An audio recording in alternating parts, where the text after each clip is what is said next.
Assalamualaikum warahmatullahi wabarakatuh. Selamat datang di Langit Jiwa, tempat untuk hati yang lelah dan jiwa yang rindu pulang kepada Rabb-Nya. Di sini kita belajar kembali mengingat untuk apa kita hidup dan kepada siapa kita akan pulang. Saudaraku, hidup adalah perjalanan yang penuh rahasia. Kita berjalan di atas jalan yang seringkali tidak kita pahami, kadang lapang, kadang sempit, kadang penuh cahaya, kadang gelap gulita. Namun di balik semua itu, ada satu hal yang pasti, Allah selalu bersama kita. Setiap manusia memiliki keinginan, cita-cita, dan harapan yang menumpuk dalam hati. Ada yang ingin kaya, ada yang ingin sehat, ada yang ingin bahagia. Tetapi tidak semua keinginan manusia sesuai dengan kebaikan yang Allah tetapkan. Betapa sering kita mengira sesuatu adalah jalan terbaik, ternyata justru menjerumuskan kita. Betapa sering kita menangisi kehilangan, padahal kehilangan itu menyelamatkan kita dari keburukan yang lebih besar. Karena itulah doa seorang hamba, bukan sekadar doa meminta apa yang ia inginkan. Doa seorang hamba sejati adalah doa agar Allah memilihkan yang terbaik, doa agar hati dirahmati dengan apa yang Allah ridhoi. Inilah doa yang penuh ketundukan. Ya Allah, lapangkan aku, rahmati aku, bukan dengan apa yang aku inginkan, tapi dengan apa yang Engkau ridhoi. Sebuah doa yang lahir dari hati yang sadar bahwa dirinya hanyalah hamba yang lemah. Doa ini mengajarkan kita arti kepasrahan sejati. Kita tidak lagi menuntut Allah agar mengabulkan semua harapan kita, tetapi kita serahkan seluruh hidup kita pada pilihannya yang penuh kasih sayang. Pembuka ini ingin mengajak kita semua untuk berhenti sejenak dari hiruk-pikuk dunia, lalu merenungi. Sudahkah doa-doa kita dipenuhi dengan keikhlasan, ataukah hanya sekadar memenuhi nafsu diri? Mari kita bersama-sama merenungi makna doa ini, segmen demi segmen. Karena di dalamnya ada kelapangan hati, ada rahmat Allah, ada ikhlas, sabar, tawakal, dan ridho yang menjadi kunci kebahagiaan sejati. Jangan biarkan hati kita terus terikat pada dunia, karena dunia selalu mengecewakan. Tetapi jika hati terikat pada Allah, maka tidak ada satu pun yang mampu menggoyahkan. Maka mari kita buka perjalanan renungan ini dengan hati yang bersih, jiwa yang tenang, dan niat untuk benar-benar mendekatkan diri kepada Allah. Karena di balik setiap doa, Allah menunggu kita untuk kembali kepadanya.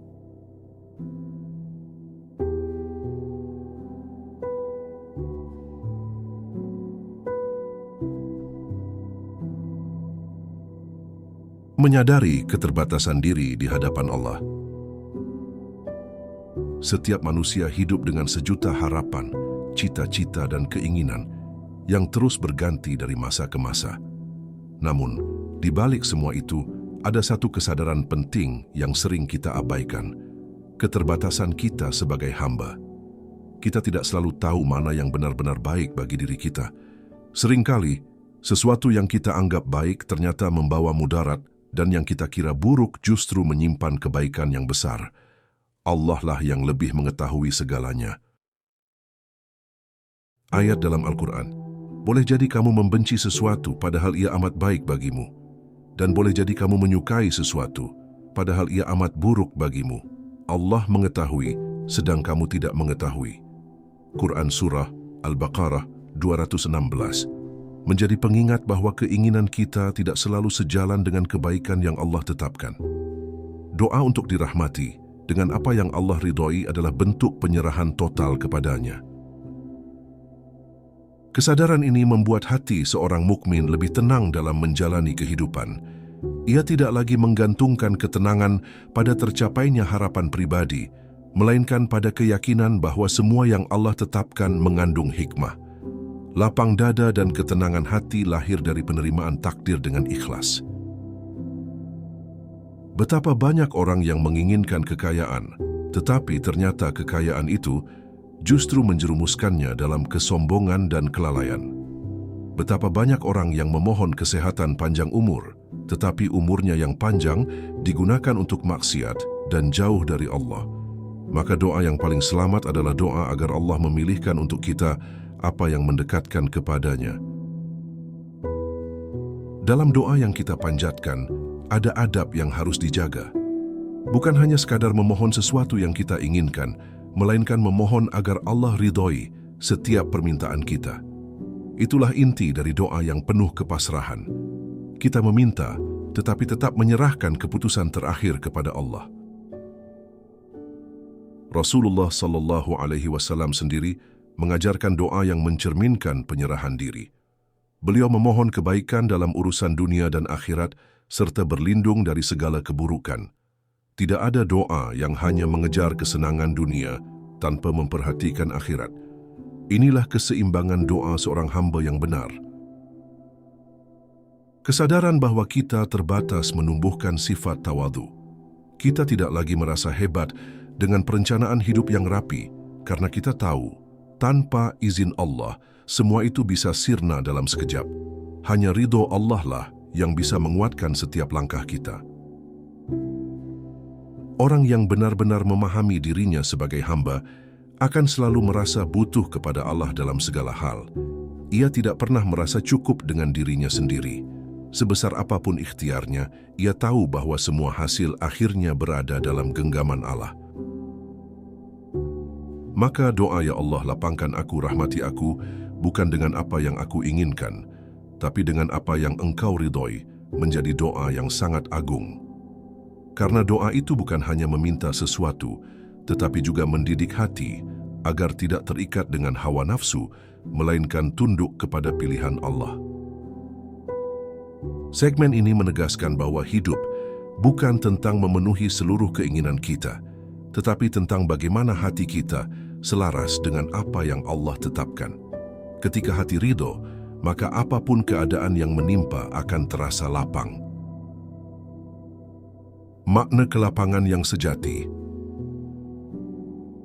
Banyak orang beranggapan bahwa kelapangan hidup hanya berarti kelimpahan harta, kesehatan prima, atau posisi sosial yang tinggi.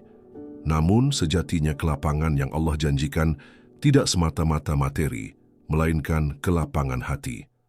Hati yang lapang mampu menerima apapun takdir dengan tenang dan tidak mengeluh. Dalam Al-Quran, Allah menyebutkan tentang kelapangan dada yang diberikan kepada Nabi Muhammad SAW. Bukankah kami telah melapangkan untukmu dadamu?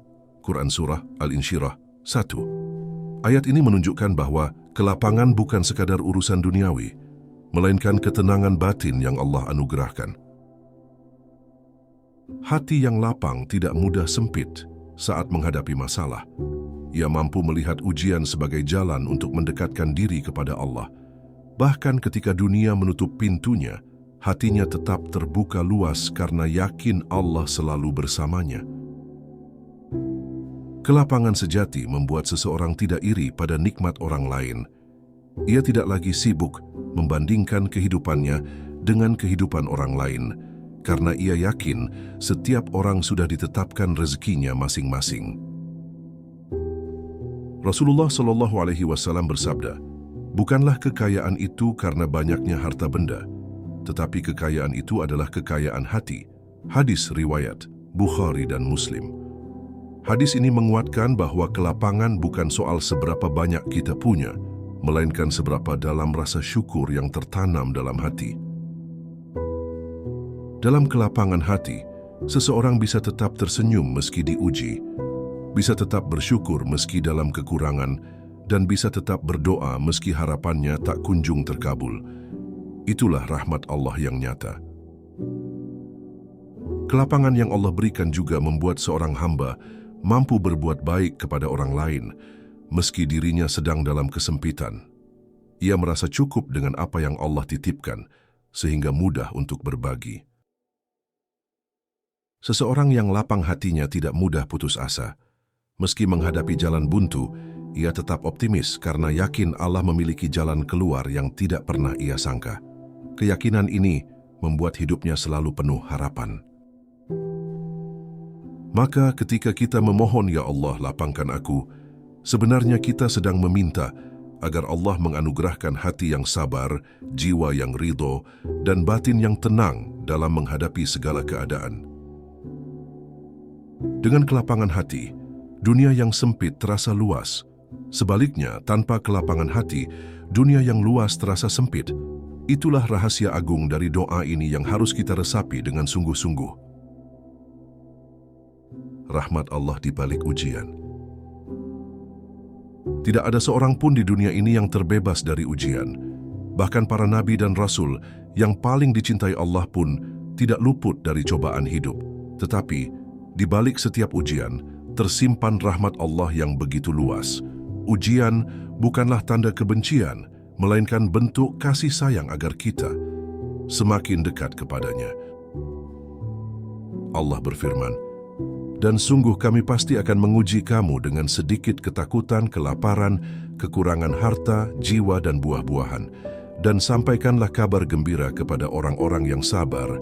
Quran Surah Al-Baqarah 155. Ayat ini menjelaskan bahwa ujian adalah bagian dari hidup dan kesabaran adalah kunci untuk mendapatkan rahmat Allah.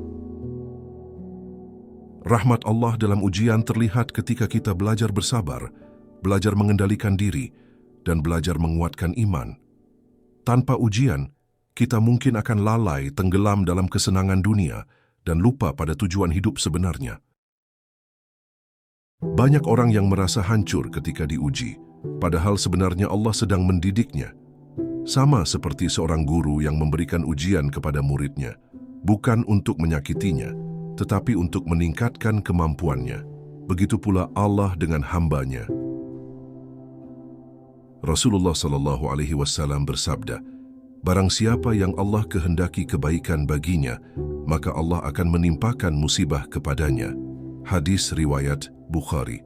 Hadis ini mempertegas bahwa ujian bukan tanda keburukan, melainkan tanda cinta Allah.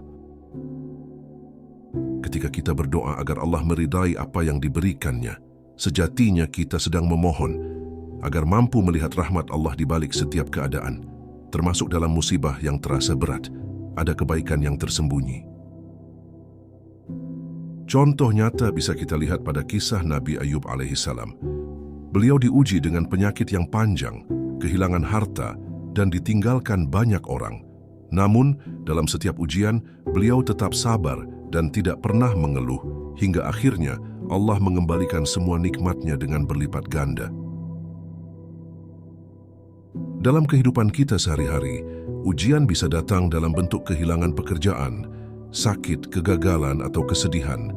Jika kita mampu melihat dengan kacamata iman, maka semua itu adalah jalan Allah untuk mendekatkan kita kepadanya. Maka doa, "Ya Allah, rahmati aku, bukan dengan apa yang aku inginkan, tapi dengan apa yang Engkau ridhoi menjadi senjata yang menguatkan hati." Kita menerima ujian bukan dengan keluhan, tetapi dengan kerendahan hati untuk mencari ridhonya. Dengan kesadaran ini, kita akan melihat setiap ujian sebagai rahmat. Kita tidak lagi sibuk bertanya, "Mengapa aku yang diuji?" melainkan bertanya, "Apa pelajaran yang Allah ingin aku ambil dari ujian ini?" Ikhlas dalam penyerahan diri. Ikhlas adalah inti dari setiap ibadah dan doa. Tanpa ikhlas, amal sebesar apapun tidak akan bernilai di sisi Allah. Ikhlas berarti membersihkan hati dari pamrih duniawi dan hanya mengharap ridho Allah semata.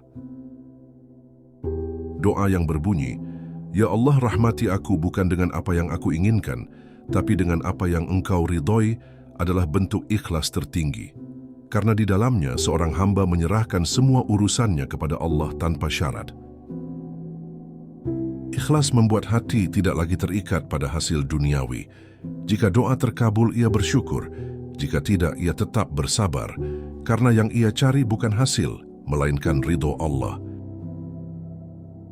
Rasulullah SAW bersabda, "Sesungguhnya Allah tidak menerima amal kecuali yang murni untuknya dan mengharap wajahnya." Hadis riwayat An-Nasa'i. Ini menunjukkan betapa pentingnya ikhlas dalam setiap amal, termasuk doa dan harapan hidup. Dalam ikhlas ada ketenangan yang mendalam. Kita tidak lagi sibuk mengatur hasil, karena kita tahu semua hasil adalah milik Allah. Kita hanya fokus berikhtiar dan berserah diri. Ikhlas juga membuat doa kita lebih ringan. Kita tidak lagi menuntut Allah, seolah-olah tahu yang terbaik untuk diri kita, melainkan kita menyerahkan semua padanya yang Maha Mengetahui. Seseorang yang ikhlas tidak mudah kecewa ketika doa-doanya tidak terkabul sesuai harapan. Ia yakin bahwa Allah telah menyiapkan sesuatu yang lebih baik meski belum terlihat sekarang. Ikhlas dalam penyerahan diri adalah kunci kebahagiaan. Orang yang hatinya ikhlas akan merasakan kedamaian meski hidup dalam kesederhanaan. Sebaliknya, orang yang tidak ikhlas akan selalu gelisah meski hidup dalam kelimpahan. Maka doa ini adalah latihan ikhlas setiap hari. Kita diajak untuk tidak hanya memohon apa yang kita mau, tetapi juga mendidik hati agar rela dengan apa yang Allah tetapkan. Ketika ikhlas sudah tertanam, hidup terasa ringan. Tidak ada lagi beban berat, karena semua urusan kita sudah diserahkan kepada Allah yang Maha Penyayang. Hikmah di balik takdir. Takdir adalah ketetapan Allah yang tidak bisa ditolak. Namun, di balik setiap takdir selalu ada hikmah yang Allah siapkan. Hikmah itu kadang langsung terlihat, kadang baru kita pahami setelah bertahun-tahun. Seringkali kita menangis karena sesuatu yang hilang. Lalu setelah waktu berjalan, kita menyadari bahwa kehilangan itu justru menyelamatkan kita dari keburukan yang lebih besar. Itulah tanda rahmat Allah yang tersembunyi. Doa agar dirahmati dengan apa yang Allah ridhoi adalah doa agar kita selalu bisa melihat hikmah di balik setiap takdir. Karena tanpa cahaya iman, kita mudah berprasangka buruk kepada Allah. Allah berfirman, "Boleh jadi kamu membenci sesuatu padahal ia baik bagimu, dan boleh jadi kamu menyukai sesuatu padahal ia buruk bagimu. Allah mengetahui sedang kamu tidak mengetahui." Quran Surah Al-Baqarah 216. Ayat ini adalah dasar keyakinan bahwa hikmah selalu ada, meski kita tidak memahaminya. Seseorang yang memahami hikmah akan lebih tenang dalam menjalani hidup. Ia tidak lagi terguncang oleh perubahan dunia, karena hatinya yakin bahwa semua sudah dalam kendali Allah. Kisah Nabi Yusuf alaihi salam menjadi contoh nyata. Beliau dibuang ke sumur, dijual sebagai budak, difitnah dan dipenjara. Namun, semua itu adalah jalan panjang yang Allah siapkan agar beliau menjadi penguasa Mesir yang bijaksana. Demikian pula hidup kita. Mungkin saat ini kita berada dalam masa sulit, tetapi kelak kita akan melihat bagaimana kesulitan itu membentuk diri kita menjadi lebih kuat dan lebih dekat dengan Allah. Hikmah juga melatih kita untuk bersyukur. Tanpa musibah, mungkin kita tidak akan pernah merasakan betapa berharganya nikmat yang sederhana. Tanpa kehilangan, kita mungkin tidak akan menghargai apa yang masih kita punya. Maka doa yang tulus adalah doa agar Allah membukakan mata hati kita untuk melihat hikmah di balik setiap kejadian. Dengan begitu, kita tidak mudah berputus asa. Dengan keyakinan pada hikmah Allah, setiap peristiwa dalam hidup menjadi pelajaran berharga. Tidak ada yang sia-sia, karena semua adalah bagian dari skenario Allah yang sempurna. Doa sebagai jalan kedekatan. Doa adalah senjata seorang mukmin, cahaya dalam kegelapan, dan jembatan penghubung antara hamba dengan Rabb-Nya.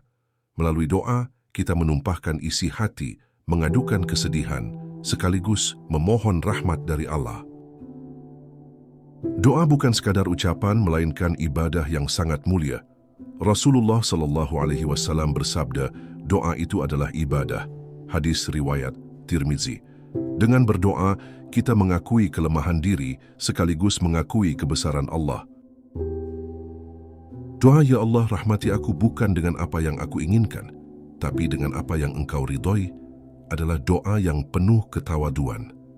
Doa ini mengajarkan kita bahwa tujuan doa bukan sekadar dikabulkan, tetapi untuk mendekatkan diri kepada Allah. Doa juga membangun kedekatan emosional dengan Allah. Saat berdoa dengan hati yang tulus, kita merasa seolah-olah sedang berbicara langsung kepadanya.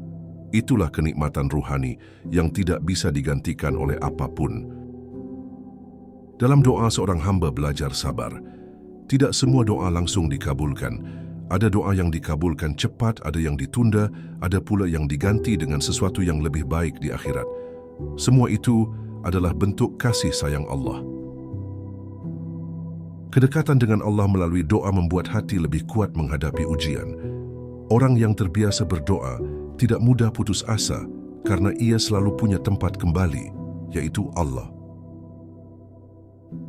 Rasulullah SAW mengajarkan doa bukan hanya saat sulit, tetapi juga saat lapang. Karena berdoa saat senang akan memudahkan doa kita diijabah saat susah. Inilah tanda kedekatan yang konsisten. Doa juga mendidik hati untuk rendah diri. Kita sadar bahwa sehebat apapun usaha kita, tanpa doa dan pertolongan Allah, semuanya sia-sia. Doa membuat kita selalu merasa butuh kepadanya. Ketika doa kita adalah doa agar Allah meridai apapun yang ditetapkannya, maka kita sedang melatih hati untuk ikhlas, ridho, dan pasrah total. Inilah kedekatan sejati seorang hamba kepada Rabb-Nya. Dengan doa yang tulus, hati akan merasa tenang. Karena doa bukan hanya permintaan, tetapi juga pengakuan bahwa kita tidak bisa hidup tanpa Allah. Ridho Allah di atas segalanya. Ridho Allah adalah tujuan tertinggi seorang mukmin. Tanpa ridhonya, semua pencapaian dunia tidak berarti apa-apa. Sebaliknya, meski hidup penuh keterbatasan, jika Allah ridho, maka kehidupan terasa penuh berkah dan ketenangan. Doa, ya Allah, rahmati aku bukan dengan apa yang aku inginkan, tapi dengan apa yang Engkau ridhoi, adalah bukti bahwa seorang hamba tidak lagi menempatkan dirinya sebagai pusat, melainkan Allah sebagai pusat dari segalanya. Dalam perjalanan hidup, seringkali kita terjebak dalam mengejar ridho manusia. Kita sibuk mencari pengakuan, pujian, dan penerimaan, padahal semua itu fana. Hanya ridho Allah yang abadi dan menentukan keselamatan di akhirat. Rasulullah SAW bersabda, "Barang siapa mencari keridhaan Allah meskipun manusia murka, maka Allah akan meridainya dan menjadikan manusia ridho kepadanya. Barang siapa mencari keridhaan manusia meskipun Allah murka, maka Allah akan murka kepadanya dan menjadikan manusia murka kepadanya." Hadis riwayat Ibnu Hibban. Hadis ini menjadi pengingat kuat agar kita tidak menjadikan manusia sebagai ukuran hidup, karena ridho manusia tidak akan pernah selesai, sementara ridho Allah adalah kunci ketenangan sejati. Ridho Allah meliputi semua aspek kehidupan, dari ibadah, akhlak, muamalah, hingga pekerjaan sehari-hari. Jika semua dilakukan dengan niat mencari ridho Allah, maka sekecil apapun amalan itu akan bernilai besar. Seseorang yang hidup untuk ridho Allah akan lebih tenang. Ia tidak mudah terguncang oleh hinaan, tidak terlalu bangga dengan pujian, karena ia tahu tujuan utamanya hanyalah Allah. Ridho Allah juga menjadi jalan menuju rahmat-Nya. Tanpa ridho, rahmat tidak akan turun. Maka ridho adalah pintu utama yang harus kita cari dalam setiap doa. Ketika kita berdoa agar Allah meridai hidup kita, berarti kita siap menerima apapun takdirnya. Karena ridho Allah bisa jadi hadir dalam bentuk yang tidak sesuai keinginan kita, namun itulah yang terbaik. Maka ridho Allah harus menjadi cahaya penuntun hidup. Tanpa ridho, hidup akan terasa gelap meski penuh harta. Dengan ridho, hidup terasa terang meski penuh kekurangan. Kesabaran dalam menghadapi takdir. Sabar adalah kunci utama dalam menerima takdir Allah. Tanpa sabar, hati mudah gelisah, pikiran mudah goyah, dan iman mudah rapuh. Sabar membuat seorang hamba mampu menjalani hidup dengan tenang meski penuh ujian. Allah berfirman, "Sesungguhnya Allah beserta orang-orang yang sabar."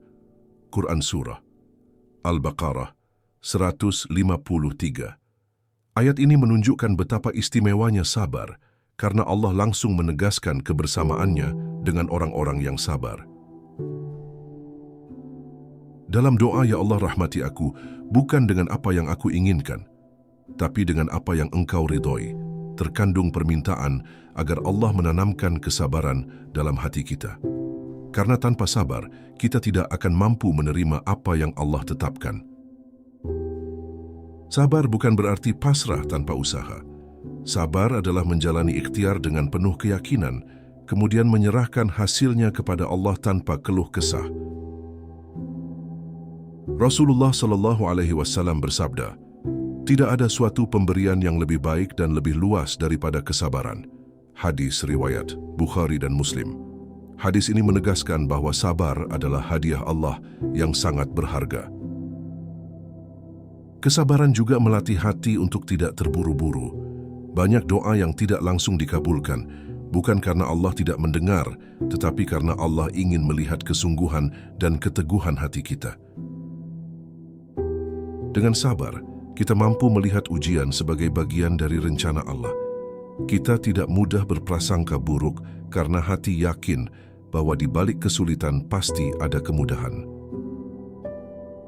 Sabar juga menumbuhkan kekuatan jiwa. Orang yang sabar tidak mudah menyerah. Meski hidup berulang kali menjatuhkan, ia tetap bangkit karena hatinya percaya bahwa Allah selalu bersamanya. Ketika doa kita adalah doa yang ridho terhadap pilihan Allah, maka sabar menjadi bekal utama. Kita tidak lagi memaksa keinginan, melainkan bersabar menunggu rahmat Allah yang datang tepat pada waktunya. Sabar bukan hanya sikap, tetapi juga ibadah yang mendekatkan kita kepada Allah. Dengan sabar kita semakin kuat dalam iman, semakin kokoh dalam tawakal, dan semakin lapang dalam hati. Tawakal sebagai puncak kepasrahan. Tawakal adalah puncak dari kepasrahan seorang hamba kepada Allah. Setelah berusaha sekuat tenaga, seorang mukmin menyerahkan hasilnya sepenuhnya kepada Allah. Itulah makna sejati dari tawakal. Allah berfirman, "Dan barang siapa bertawakal kepada Allah, niscaya Allah akan mencukupkan keperluannya." Quran Surah Ats-Tsalaq 3. Ayat ini menunjukkan bahwa tawakal tidak hanya mendatangkan ketenangan, tetapi juga jaminan kecukupan dari Allah. Doa, "Ya Allah, rahmati aku," bukan dengan apa yang aku inginkan, tapi dengan apa yang Engkau ridhoi adalah doa yang penuh dengan semangat tawakal. Karena di dalamnya, kita serahkan semua urusan kepada Allah. Tawakal bukan berarti meninggalkan ikhtiar. Tawakal adalah keseimbangan antara usaha maksimal dan penyerahan diri penuh kepada Allah. Rasulullah SAW pernah ditanya tentang unta. "Apakah aku ikat unta ini atau aku bertawakal kepada Allah?" Beliau menjawab, "Ikatlah dulu untamu, kemudian bertawakallah kepada Allah." Hadis riwayat Tirmidzi. Orang yang bertawakal akan merasa lebih ringan dalam hidup. Ia tidak lagi terbebani oleh hasil, karena ia tahu hasil bukan dalam kendalinya. Yang penting baginya adalah berusaha sebaik mungkin. Tawakal membuat hati lebih damai. Bahkan ketika hasil tidak sesuai harapan, ia tetap tenang karena yakin Allah punya rencana yang lebih baik. Dalam tawakal, ada rasa aman yang tidak bisa digantikan oleh apapun. Orang yang tawakal selalu merasa dilindungi Allah, sehingga tidak takut menghadapi masa depan yang belum pasti. Tawakal juga melatih kita untuk tidak terlalu terikat pada dunia, karena kita sadar semua yang kita miliki hanyalah titipan dan semua bisa hilang kapan saja sesuai kehendak Allah. Ketika tawakal menjadi bagian hidup, doa-doa kita tidak lagi penuh kegelisahan. Kita meminta dengan tenang dan menyerahkan hasil dengan ikhlas. Tawakal adalah puncak kepasrahan. Dengan tawakal, hidup menjadi ringan, hati menjadi tenang, dan langkah kita selalu diberkahi oleh Allah. Menjadikan Allah tujuan hidup. Segala doa, usaha, kesabaran, tawakal, dan ikhlas yang kita lakukan bermuara pada satu tujuan, menjadikan Allah sebagai pusat kehidupan kita. Tanpa tujuan ini, hidup akan kosong, meski penuh dengan gemerlap dunia. Doa ya Allah rahmati aku bukan dengan apa yang aku inginkan, tapi dengan apa yang Engkau ridhoi adalah doa yang mengajarkan kita untuk menata hati. Hati yang tidak lagi berputar pada hawa nafsu, melainkan hanya pada Allah semata. Hidup yang berpusat pada Allah akan membawa ketenangan. Kita tidak lagi sibuk mengejar dunia yang fana, melainkan menyiapkan diri untuk akhirat yang kekal. Allah berfirman, "Dan tidaklah aku menciptakan jin dan manusia melainkan agar mereka beribadah kepadaku." Quran Surah Az-Zariyat 56. Ayat ini adalah penegasan bahwa tujuan hidup kita hanyalah untuk Allah. Ketika Allah menjadi tujuan hidup, setiap aktivitas bernilai ibadah. Bekerja, belajar, berkeluarga, bahkan istirahat, semuanya bernilai ibadah jika diniatkan untuk Allah. Dengan menjadikan Allah tujuan hidup, kita akan lebih mudah menerima setiap ketetapannya, karena kita tahu semua adalah jalan untuk mendekatkan diri kepadanya. Hati yang hidup untuk Allah akan selalu tenang, tidak mudah iri, tidak mudah dengki, dan tidak mudah kecewa, karena ukurannya bukan dunia, melainkan ridho Allah. Hidup dengan tujuan Allah juga membuat kita lebih peduli pada amal akhirat. Kita tidak lagi terjebak dalam kesenangan sesaat, melainkan selalu berpikir bagaimana setiap langkah membawa manfaat di hadapan Allah. Doa ini menjadi penutup indah, bahwa kita bukan hanya memohon kebaikan dunia, tetapi memohon agar Allah memilihkan jalan hidup yang mendekatkan kita kepadanya. Dengan menjadikan Allah sebagai tujuan hidup, kita akan selalu merasa berada dalam naungan rahmat-Nya, dan disitulah letak kebahagiaan sejati, kebahagiaan yang tidak akan pernah bisa diberikan oleh dunia. Saudaraku, setelah panjang merenungi doa, "Ya Allah, lapangkan aku, rahmati aku," bukan dengan apa yang aku inginkan, tapi dengan apa yang Engkau ridhoi, kita memahami bahwa hidup bukanlah tentang mengejar semua yang kita mau. Hidup adalah tentang belajar ridho dengan apa yang Allah pilihkan. Doa ini mengajarkan kita bahwa dunia hanyalah singgah sebentar. Tidak semua yang kita inginkan bisa kita miliki, dan tidak semua yang kita miliki akan selamanya ada bersama kita. Namun jika hati kita dirahmati dengan kelapangan, maka kehilangan pun terasa ringan dan nikmat pun terasa syukur. Itulah kekuatan doa yang lahir dari hati yang pasrah kepada Allah.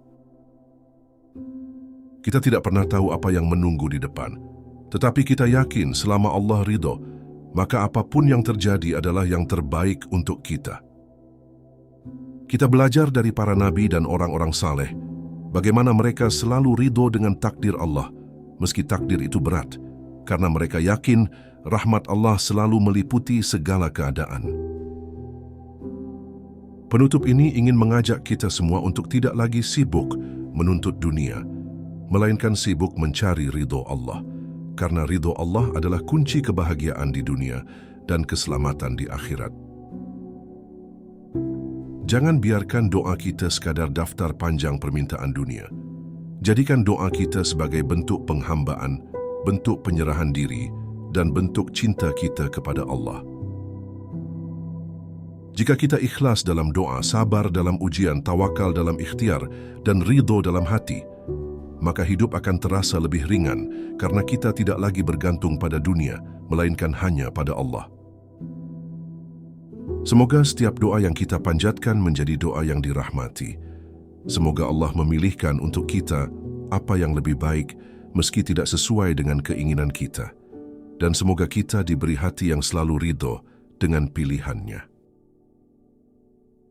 Dengan itu, hidup kita akan terasa lapang, jiwa kita terasa tenang, dan langkah kita selalu berada di jalan yang Allah berkahi. Karena bahagia sejati bukanlah mendapatkan semua yang kita inginkan, melainkan merasakan rahmat Allah dalam setiap takdir yang Dia tetapkan. Saudaraku, jika narasi ini menyentuh hati Anda, jangan biarkan berhenti di sini.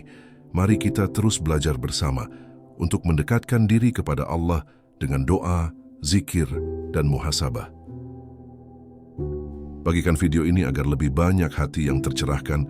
Tinggalkan komentar refleksi Anda Mungkin ada doa yang ingin Anda tulis untuk menguatkan diri. Jangan lupa untuk like, subscribe, dan aktifkan lonceng notifikasi agar tidak tertinggal muhasabah-muhasabah berikutnya. Semoga setiap klik yang Anda lakukan menjadi amal jariyah yang terus mengalir hingga akhirat kelak.